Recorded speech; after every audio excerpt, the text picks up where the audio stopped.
The contributions by way of electoral bonds to just this one party ruling at the center is more than 5,000 crores in just a period of less than 5 years. Now just look at that figure. The limit for spending on each candidate fixed by the legislature is less than 1 crore per Lok Sabha constituency, less than 1 crore. Yes, the requirement is that they have to give a KYC, whoever purchases electoral bonds. So the identity of the person who purchases the electoral bonds will be known to the State Bank of India. But because they have now opened the route by making this amendment that the limit of 7.5% of the annual profits has been totally removed. So even if you are a loss-making company, or even if you are a company which does no business, just a pure shell company, let's say, my lord, your lordship is aware that in that Adani SEBI matter, they are saying, SEBI is saying, we don't know whether these companies who have invested in the Adani companies from Mauritius and from these tax havens, whether they are in fact owned by Adani or not, or whether they are related to Adani or not. Now it is open to any of these companies to set up a subsidiary in India and donate to any political party of their choice any amount, even if it's a pure shell company, which means no business, no profits, just an amount is received from its parent company, which is registered in a tax haven, and that amount is given to a political party. So one of my arguments, my lord, I have three main arguments which I am going to argue before your lordship against these electoral bonds. The first is that it defeats the people's right to be informed about the sources of funding of political parties, which in my respectful submission and in the light of several judgments of this court, is a fundamental right of citizens under Article 19(1)(a). That's the first argument. Because right to information has been held to be a fundamental right under Article 19(1)(a). In fact, in that ADR judgment and then in the follow-up PUCL judgment, this court said that every citizen has a fundamental right to know about the assets and liabilities of every candidate, about the criminal antecedents. And when that was sought to be overcome by means of an amendment, that amendment was struck down on this precise ground. Okay, that's the first submission. What is the second? That's the first. Second is that this opaque instrument, anonymous instrument, in fact promotes corruption in the country, because there is good reason to believe, and I'll show my lord why, that these bonds are being given by way of kickbacks to parties in power. Almost all the bonds have been received only by parties in power.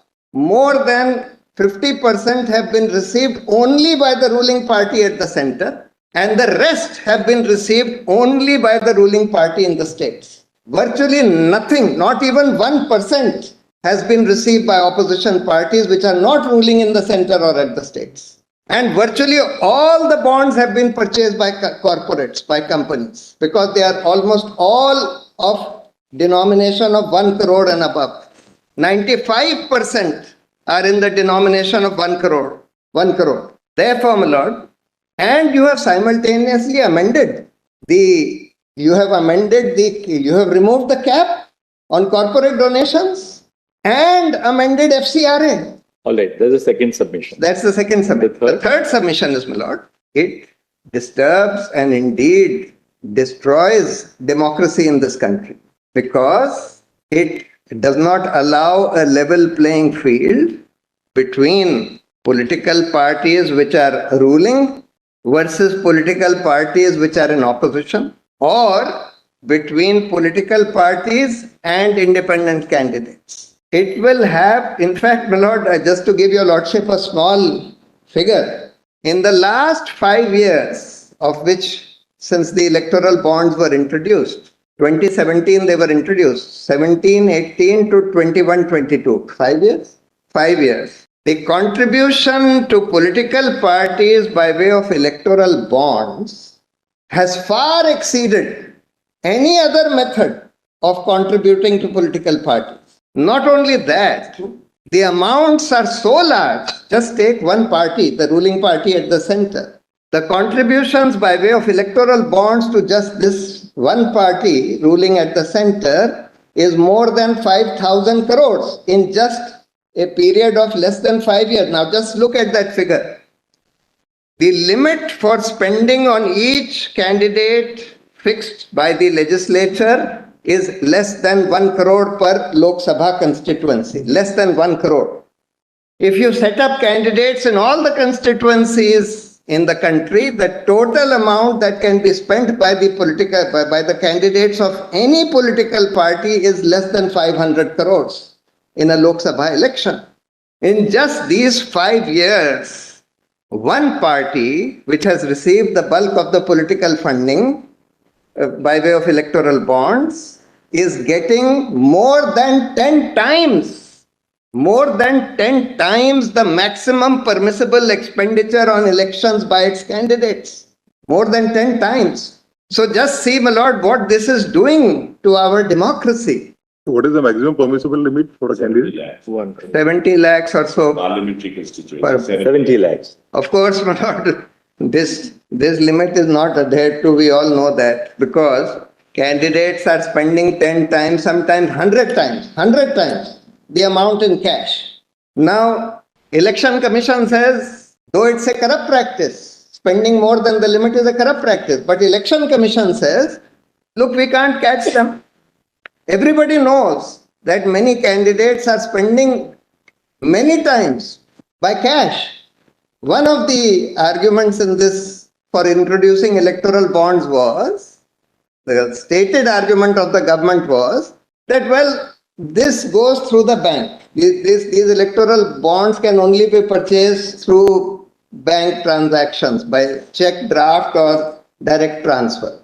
Therefore, it will reduce cash. That was their argument. But I think very simple. If you wanted to curb the role of cash in elections, all that you had to do was to pass a simple amendment saying no political party or candidate shall be allowed to spend or take any money through non-banking channels. Everything will have to go through banking channels. And if you do that, it will be a corrupt practice. Suppose such an amendment, when this note ban was brought, Lord, one of the objectives, stated objectives of the government was that we want to make a cashless economy because we want the role of cash to be reduced. Now, I can understand that ordinary person on the street can't be made cashless. He can't be expected to do all his transactions through check and banking channels. But political parties and candidates contesting elections, they could have been made cashless by this simple law saying that you have to, or if you are a candidate or if you are a political party, all your transactions have to be through banking channels. But that was not done. All right, now, Mr. Bhushan, let's do this. Let's look at the scheme of the electoral bond. Yes. And then you can make your submission. Because Yes. we've seen the amendments which have been made. I fought the election in 2014 and it was 70. Today, whether it's 95 or 75 for a parliamentary constituency. How much? 95? 95 or 75, depending on the state. For example, Andhra Pradesh is 95, Arunachal is 75. And for state elections, it's 40 and 28. But out of when you do you have to maintain a separate account for all this? Open it. Every candidate has Every day, Malaj, we have to submit what we have spent every day. Every candidate as well as every political party. Yeah, they do. Yes. And this is reflected in the conduct of election rules, Rule 90 gives this statement, so that your lordship accepted. Just one last thing I wanted to show, the amendment in the FCRA, just for your lordship's clarity. That is at page. So earlier, my lord, foreign source included.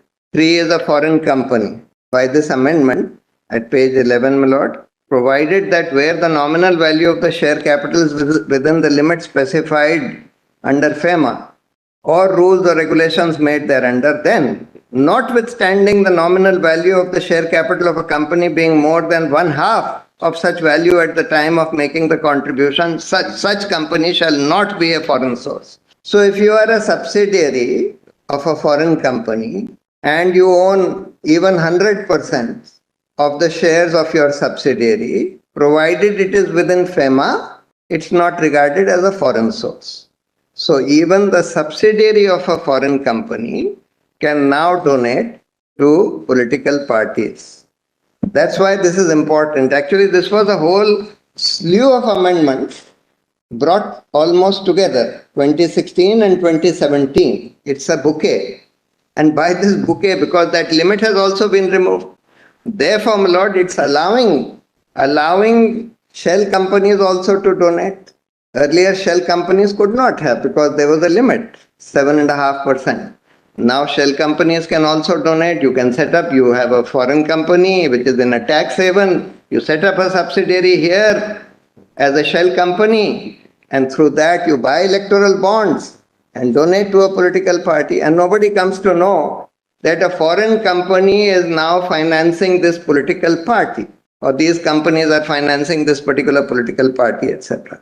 Electoral bond means a bond issued in the nature of a promissory note, which shall be a bearer banking instrument and shall not carry the name of the buyer or the payee. It's like cash. Only difference is that it's a cash which can go up to 1 crore. It's a note which can go up to 1 crore, from 10,000 to 1 crore. Today, my lord, we have only notes of 500 rupees or less. Even 2,000 rupees has now been demonetized. But here, it's 10,000 to 1 crore. That's a 1,000 to 1 crore. 1,000 to 1 crore. Only political parties registered under 29A of the RP Act and have secured not less than 1% of the votes polled in the last general election to the House of People or the Legislative Assembly, as the case may be, shall be eligible to receive the bond. So this itself restricts it to only those parties. Not all parties are eligible. Those who have received at least 1% vote, either in the Lok Sabha or in the State Assembly.